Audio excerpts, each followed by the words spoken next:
Senhoras e senhores, o czar está completamente nu.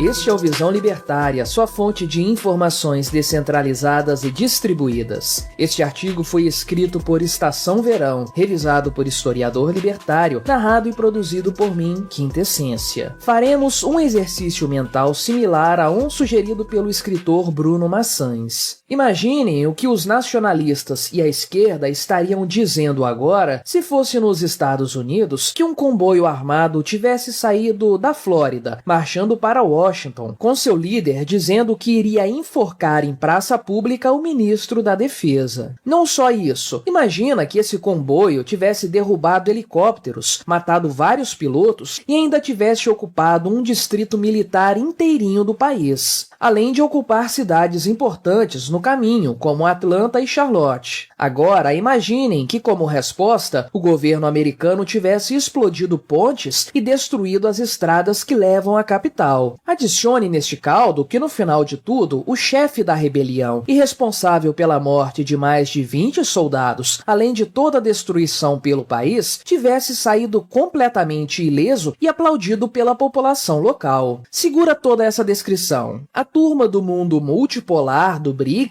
certamente diria: está vendo? Acabaram os Estados Unidos. Não existe mais lei por lá, não existe autoridade. Mas se fosse na Rússia, o líder forte, Vladimir Putin, jamais teria permitido que isso acontecesse. Ele teria eliminado rapidamente a ameaça. Enquanto o Ocidente se degenera, reina a ordem e os bons costumes na Rússia. Pois é, o que foi visto na Rússia foi um show de fraqueza e desespero do grande líder. Ele mandou destruir pontes e interditar estradas porque não tinha autoridade e força para conter o comboio armado. Putin e toda a liderança russa fugiram de Moscou. Dmitry Medvedev, o machão do Twitter, que fazia ameaças apocalípticas, dizendo que iria jogar bomba atômica em Londres e em Paris, que dizia que iria varrer do mapa a Ucrânia e a Polônia, ele, o cãozinho do Putin, foi o primeiro a fugir. E em menos de 12 horas, se transformou do machão do apocalipse para o hippie pacifista, desesperado que o grupo Wagner pudesse se apossar das armas nucleares. Prigozhin expôs toda a fraqueza do Estado russo. Expôs que o país é apenas um regime do terror e sem nenhuma autoridade orgânica. A verdade é que o que aconteceu na Rússia não acontece nem nas chamadas repúblicas bananeiras da América Latina. O ocorrido remete a países cujo Estado não tem autoridade absolutamente nenhuma, onde já ocorre guerra civil há décadas, ou onde o poder fica trocando de mãos entre juntas militares rivais. O que aconteceu no maior país do mundo só tem similaridade com o que ocorre no Sudão, Burkina Faso ou Mali. Já se tinha os dados da OMS que a qualidade de vida na Rússia é do nível dos países mais pobres do continente africano. Confira a citação no vídeo Um ano de guerra imperialista de Putin na Ucrânia, link na descrição. Pois bem, agora se sabe também que o funcionamento do Estado russo é tão desajustado quanto o de países mais sofridos do continente africano. Como que os entusiastas antiliberais achavam que a Rússia iria acabar com o Ocidente? Eles simplesmente caíram na propaganda russa. Propaganda que o Prigozhin desmontou item por item. O dono do grupo Wagner já vinha lançando insultos à liderança militar russa há muitos meses. Qualquer menção ao ministro da Defesa, Sergei Shoigu, era acompanhada com adjetivos pejorativos, cujo mais leve era preguiçoso. Até que no dia 23 de junho, ele resolveu jogar tudo no ventilador. Falou que não havia os supostos nazistas na Ucrânia, que o governo de Kiev não estava bombardeando russos coisa nenhuma no leste, e expôs que o Ministério da Defesa havia lançado a guerra apenas para a elite russa poder pilhar mais territórios, conforme vinham fazendo desde 2014, quando ocuparam o Donbás ucraniano. Cabe ressaltar que Prigozhin faz questão de nunca atribuir culpa de nada à parte civil do governo, tentando preservar as figuras de Putin e de Lavrov. No entanto, ao desmascarar a propaganda propaganda russa de que a Ucrânia havia sido invadida porque o seu governo era nazista, ele destrói os esforços do Putin e do Lavrov em fazer seus papagaios pelo mundo repetirem essa baboseira. Por exemplo, no importante Fórum Econômico Internacional de São Petersburgo, em 16 de junho, Vladimir Putin reiterou a propaganda ao afirmar que Zelensky era nazista e representava uma vergonha para o povo judeu. Declaração na linha do Sergei Lavrov, que havia dito anteriormente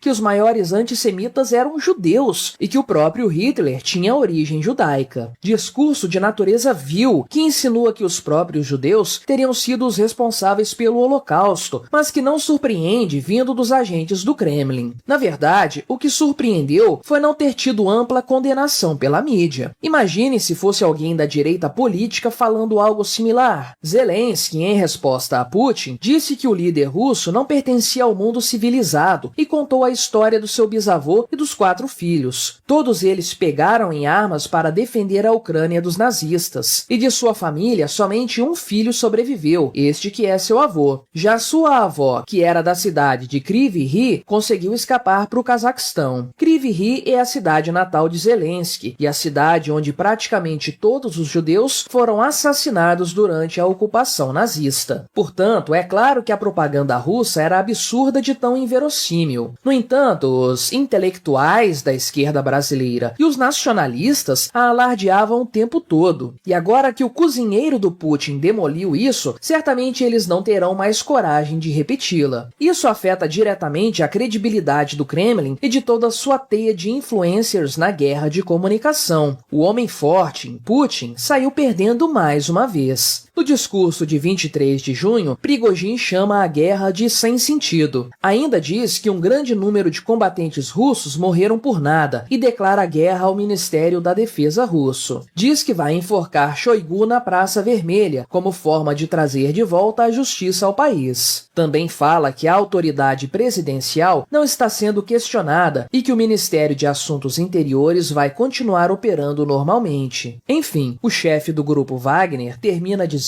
que a justiça no exército será restaurada e, apesar de ter chamado a guerra de sem sentido, afirma que retornaria à linha de frente. No próprio dia 23, Prigozhin ainda sai com uma coluna de Popasna, cidade ucraniana ocupada pelos russos, vai para Rostov e toma sem resistência o distrito militar sul da Rússia. Ao mesmo tempo, outra coluna sai também da mesma cidade ucraniana e inicia sua marcha até Moscou, rapidamente ocupando Voronezh. Inicialmente, a insurreição foi um sucesso. Tenha em mente que o Wagner levou muitos meses para tomar a pequena cidade ucraniana de Bakhmut e ocupou as grandes cidades de Rostov-on-Don e Voronezh em menos de 11 horas. Eles foram ajudados por comandantes, soldados do próprio exército russo, e foram muito bem recebidos pela população. No dia 24 de junho de manhã, Putin faz um pronunciamento na TV, chamando a rebelião de facada nas costas e promete punir duramente os envolvidos. Em resposta, o Telegram do Wagner solta a mensagem que era o presidente que estava traindo os russos e que eles iriam derrubá-lo também. Atenção aqui que esta fala não veio diretamente de Prigozhin, mas supõe-se que ele estava de acordo por ser o dono do grupo mercenário. A coluna que estava indo para Moscou seguiu sua marcha. Passou por Kashira e chegou a ficar a 200 quilômetros de Moscou, quando o acordo mediado por Lukashenko foi anunciado e as tropas insatisfeitas recuaram. Vladimir Putin, depois que anunciou que a revolta seria esmagada, provavelmente ficou esperando ouvir que Prigozhin havia sido morto e que estava tudo resolvido com sua autoridade reafirmada. No entanto, aconteceu o oposto do esperado pelo ditador. Parte considerável dos militares e da população prestou apoio ao líder rebelde. Diante de seu próprio fracasso, Putin se viu em duas posições: recuar de forma frouxa, ignorando todas as mortes e destruição causadas pelo Wagner, além de perdoar e fazer concessões ao Prigozhin, ou fazer um ataque aéreo fulminante nos arredores de Moscou. A segunda via seria absolutamente traumática, não apenas para a imagem da Rússia no presente, mas para a tal da eternidade histórica que ele parece se importar tanto. Escolhendo a primeira via, ele ainda pode, pelo menos em sua imaginação, conquistar a Ucrânia, fazer a ponte de terra até a Transnistria e assim entrar para a história como o líder que reiniciou o Império Russo no século XXI. No entanto, como escreveu Bruno Maçães, Putin traiu o velho princípio russo de que as rebeliões devem ser impiedosamente esmagadas. Hoje, um sussurro se espalha pelas terras. O czar não é mais o czar. E o que é pior e realmente catastrófico, ele afirmou o princípio em um discurso e depois não cumpriu. Pois é, todos reconhecem agora que o Estado russo é decadente e que o ditador não possui nenhuma autoridade real. O motim revelou que Putin não é nem um pouco popular. Essas pesquisas que mostram uma enorme popularidade do líder não são sérias, pois os locais temem em dar a própria opinião. Todo mundo apenas mente. E quando seu poder foi suspenso, quando Rostov foi tomado pelo Wagner, ninguém pareceu se importar com Putin. Parte da população apoiou Prigozhin nas ruas e a outra parte ficou apática. Também não se viu qualquer cidade russa expressando espontaneamente seu apoio ao ditador, muito menos alguém assumindo qualquer tipo de risco pessoal em nome do regime. Quando acuado, Putin se comportou como um completo covarde. Todos os papagaios do Kremlin ficavam alardeando que o grande líder não poderia ficar encurralado, pois ele iria fazer e acontecer. Então, essas pessoas deveriam ter vergonha de si próprias. No dia 24 de junho, o ditador russo fez um discurso cheio de ameaças dirigidas contra o Prigozhin. No entanto, o que ele fez de concreto? Entrou no avião e fugiu. Fez um acordo e retirou todas as acusações legais contra o ex-presidiário. E até mesmo o suposto herói da negociação não foi ele, foi o Lukashenko. A rebelião do cozinheiro pessoal de Putin terminou numa grande pizza, com Prigozhin livre, leve e solto na Bielorrússia e mantendo suas operações bilionárias na África com o grupo Wagner. E o Sr. Vladimir Putin, totalmente nu e humilhado com as calças nas mãos. Obrigado por sua audiência. Se você gostou deste vídeo, deixe o seu like e o compartilhe com os seus amigos para difundir as ideias da liberdade. Se quiser ser notificado de outros vídeos, clique em se inscrever e depois no ícone da campainha. Até a próxima!